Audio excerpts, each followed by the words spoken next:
स्वतंत्रता दिवस के अवसर पर स्कूल से लेकर दफ्तर तक हर जगह तिरंगा फहराया जाता है। जिस तिरंगे को हम हर साल फहराते हैं, इसके पीछे की कहानी बहुत कम ही लोगों को मालूम होगी। दरअसल भारतीय तिरंगे की कहानी बहुत लंबी है। भारत का राष्ट्रीय ध्वज 118 सालों में 6 बार बदला जा चुका है।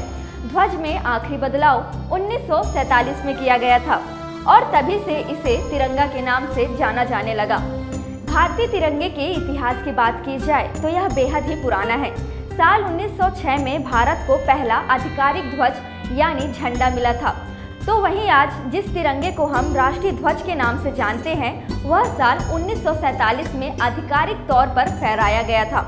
आज हम आपको बताएंगे भारतीय झंडे और उससे जुड़ी कुछ दिलचस्प बातें। 1906 में मिला भारत को पहला राष्ट्रीय ध्वज। भारत में आज़ादी की लड़ाई जैसे जैसे तेज हो रही थी, क्रांतिकारी दल अपने अपने स्तर पर स्वतंत्र राष्ट्र की अलग पहचान के लिए अपना झंडा भी प्रस्तावित कर रहे थे। साल 1906 में कलकत्ता में भारत का पहला राष्ट्रीय ध्वज फहराया गया था। उस समय फहराए गए राष्ट्रीय ध्वज की बनावट बिल्कुल अलग थी। इस झंडे में 3 रंग हरे, पीले और लाल रंग की पट्टियां थी। इसमें ऊपर की हरे रंग वाली पट्टी में 8 कमल के फूल थे, जिनका रंग सफेद था। बीच की पीली पट्टी में नीले रंग से वंदे मातरम लिखा गया था। इसके अलावा नीचे वाली लाल रंग की पट्टी में सफेद रंग से चांद और सूरज का चित्र अंकित किए गए थे। 1 साल बाद ही बदल गया राष्ट्रीय ध्वज।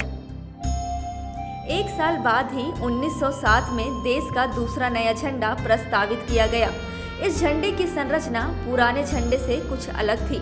मैडम भीकाजी कामा और उनके कुछ क्रांतिकारी साथियों ने, जिन्हें निर्वासित कर दिया गया था, उन्होंने मिलकर पेरिस में भारत का नया झंडा फहराया था। इस झंडे में केसरिया, पीले और हरे रंग की पट्टियां थी। बीच में वंदे मातरम लिखा गया था। वहीं इसमें चांद और सूरज के साथ 8 सितारे भी बने हुए थे। 1917 में एनी बेसेंट और तिलक ने फहराया था नया झंडा। करीब 1 दशक बाद 1917 में देश के लिए एक और नया झंडा प्रस्तावित किया गया। इस नए ध्वज को डॉक्टर एनी बेसेंट और लोकमान्य तिलक ने फहराया था। इस बार झंडे में 5 रंग लाल और 4 हरे रंग की पट्टियां थी। झंडे के अंत की ओर काले रंग में त्रिकोणनुमा आकृति बनी हुई थी। वहीं बाएं तरफ के कोने में यूनियन जैक भी बना हुआ था, जबकि एक चांद और तारे के साथ इसमें सप्तऋषि को दर्शाते हुए 7 तारे भी शामिल किए गए थे। 1921 में फिर बदला गया भारत का राष्ट्रीय ध्वज। 4 साल बाद एक बार फिर भारत के राष्ट्रीय ध्वज में बदलाव किए गए। साल 1921 में अखिल भारतीय कांग्रेस कमेटी के सत्र के दौरान बेजावाड़ा, जो अब विजयवाड़ा है, आंध्र प्रदेश के एक व्यक्ति ने महात्मा गांधी को झंडा दिया था। यह हरे और लाल रंग का बना हुआ था। गांधी जी को यह झंडा पसंद आया और उन्होंने इसमें कुछ बदलाव करते हुए सफेद रंग की एक पट्टियां जुड़वाई। इसके अलावा देश के विकास को दर्शाने के लिए बीच में चलता हुआ चरखा भी दर्शाया गया। 1931 में फिर 5वीं बार बदला गया भारत का राष्ट्रीय ध्वज। आजाद भारत के पहचान के लिए राष्ट्रीय ध्वज को एक बार फिर से बदला गया। नए प्रस्तावित झंडे में सबसे ऊपर केसरिया रंग, बीच में सफेद रंग और आखिर में हरे रंग की पट्टी बनाई गई थी। इसमें बीच की सफेद पट्टी में छोटे आकार में पूरा चरखा भी दर्शाया गया था। सफेद पट्टी में चरखा की राष्ट्र की प्रगति का प्रतीक बताया गया था।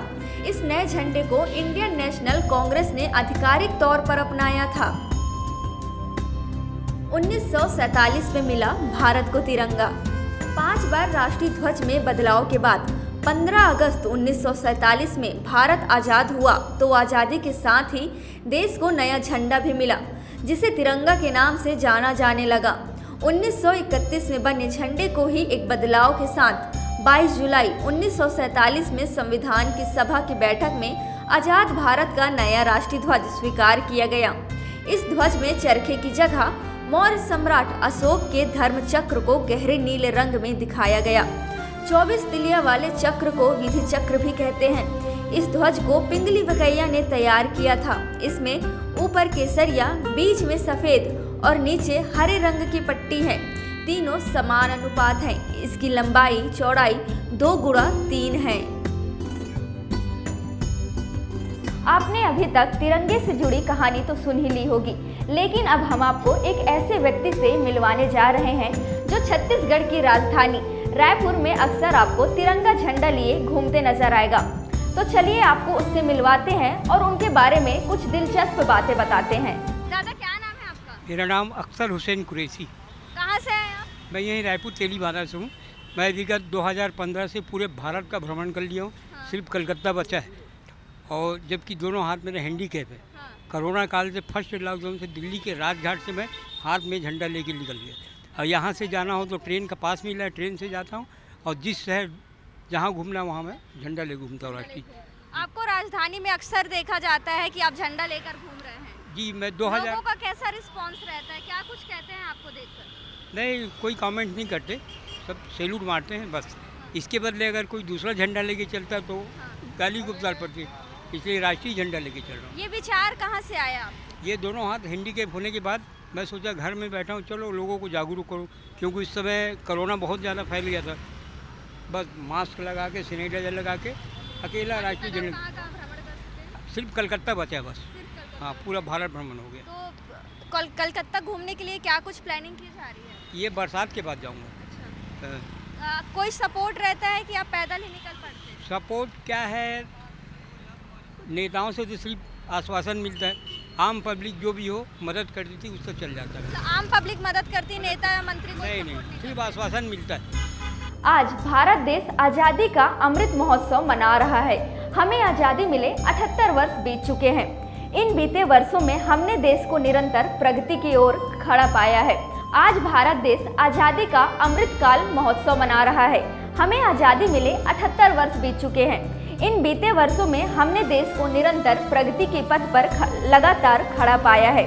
आज 78वें स्वतंत्रता दिवस के अवसर पर पूरा देश विकसित भारत की थीम पर स्वतंत्रता दिवस यानी आज़ादी का महापर्व मना रहा है।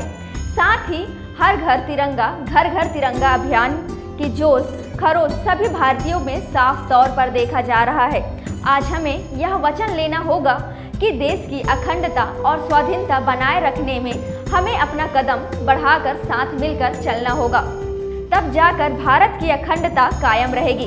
इसी के साथ एक बार फिर से आप सभी को 78वें स्वतंत्रता दिवस की सभी देशवासियों और प्रदेशवासियों को हार्दिक बधाई एवं शुभकामनाएं। जय हिंद, जय भारत, जय छत्तीसगढ़।